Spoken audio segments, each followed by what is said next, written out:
Del Ellis International presents Sales Training with Del Ellis, who is passionate about changing lives. Hello everyone, my name is Del Ellis and I've been in the exciting field of sales for over 44 years now. But before I get started, I always have to give credit to my mentor. And today, the mentor I want to talk to you about is J. Douglas Edwards, who not only changed my life, but changed everybody's life, whoever is involved in the field of sales. So today, we're going to learn the 21 laws of selling, which I learned in my 44-year career of selling. Now, some of these things, I learned the hard way. The best way I found out to learn is from other people's mistakes. I heard a saying, and I was saying it wrong, and the saying is this, I thought it was a smart man learns from mistakes, a genius learns from others. Well, when I researched it, it was an idiot learns from their mistakes, a genius learns from others. So in other words, if you have an opportunity to learn from others, that makes you a genius, trust me. So let's get started on our 21 laws of selling, which I put together for you. And law number 1, selling is not telling. It's asking and then listening. All right? Of course, most salespeople, they'll talk their clients into buying something, and then they'll talk them right back out of it. And the simple fact is, it's because they talk too much. Law number 2, every word matters. Every word that they say, every word that you say, every word matters. Number 3, law number 3, I should say, careful listening shows that you care.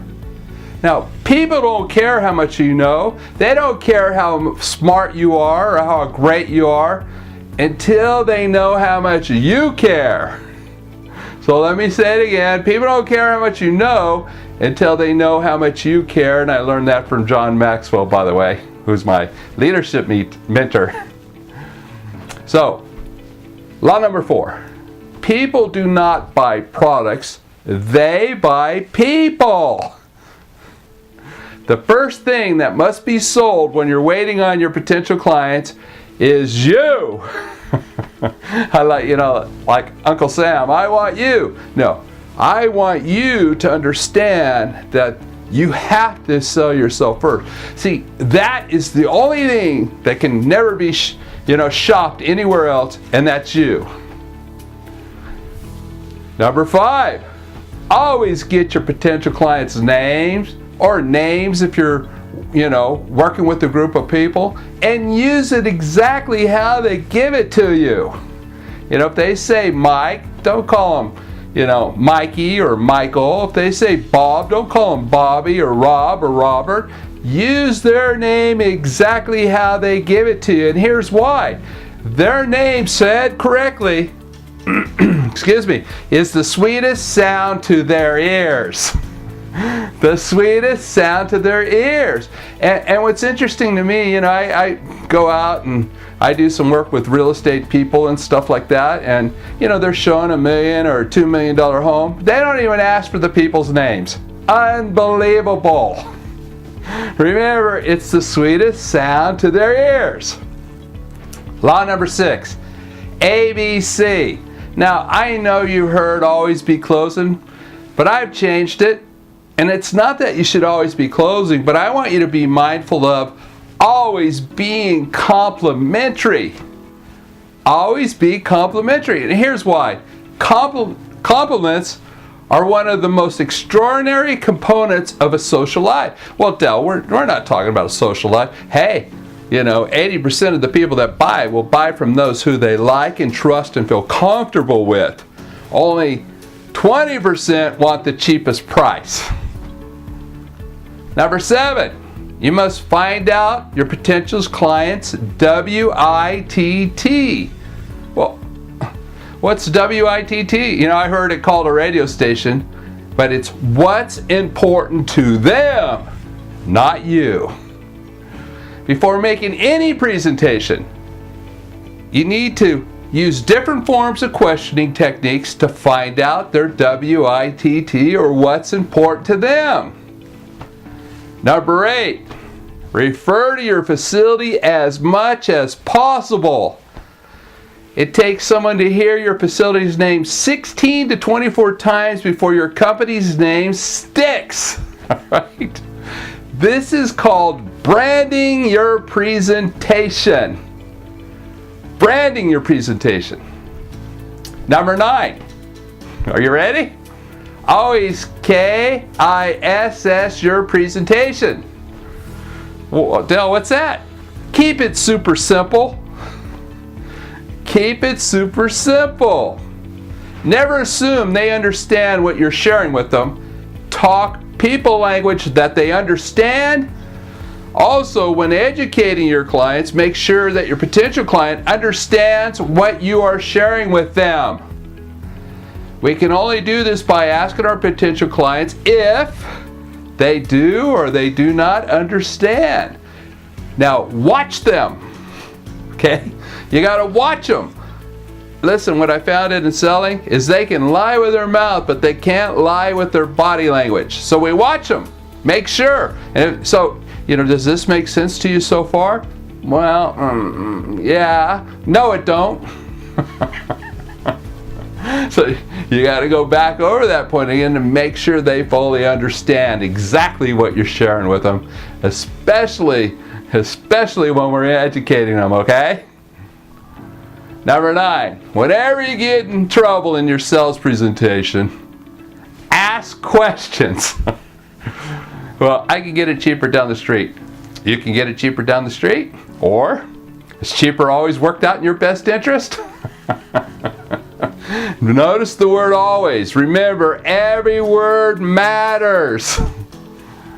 Use different question tactics to get out of trouble. And remember, and I'm going to get into law number 11 right now, whoever asks the questions leads the conversation. This is the best way to get out of trouble, which is asking questions so you can lead the conversation. Now, before we do that though, law number 12, we always acknowledge our potential clients' questions or concerns before leading them in the direction that we want to take them in our presentation. So we always want to acknowledge it. We don't want to just ignore it. We acknowledge it. Hey, I understand how you feel that way about it. By the way, see, if they say, well, what would be a good example for you? Oh, well, the guy down the street's better. Well, is better the most important thing to you? Then the next question is, why do you feel that he's better? If I can show you that we're actually better than them and save you more money in the long run, could you keep an open mind? Now, if they say no, pass it on to somebody else in your department, because obviously that person doesn't feel comfortable with you. Now, by asking questions, when you acknowledge this shows them that you care enough to listen to them. Remember, people don't care how much you know until they know how much you care. Number 13, we want to talk people language, even if they're in our industry. Now, I've been in different industries over the years, and it amazes me how a sales representative would come and they'll start talking to me things, assuming that I know what they're talking about. And see, if you don't talk people language, what'll happen is you will bewilder your potential client, and then fear comes into your sales presentation. And of course, fear is the number one killer of all sales. I was taught by J. Douglas Edwards, if you heard it yourself sell it, you wouldn't buy it. So we need to listen. Remember, every word matters. Every word they say matters. Every word you say matters. Every word matters. Number 14. Now, this is going to be a shock to some of you, but I got to say it. People do not buy features. They buy the advantages that make their lives better. Of course, whenever you think about talking about a feature, I want you to think that your potential client in their mind is thinking, if they don't say it, so what? Good for you. They want the advantages.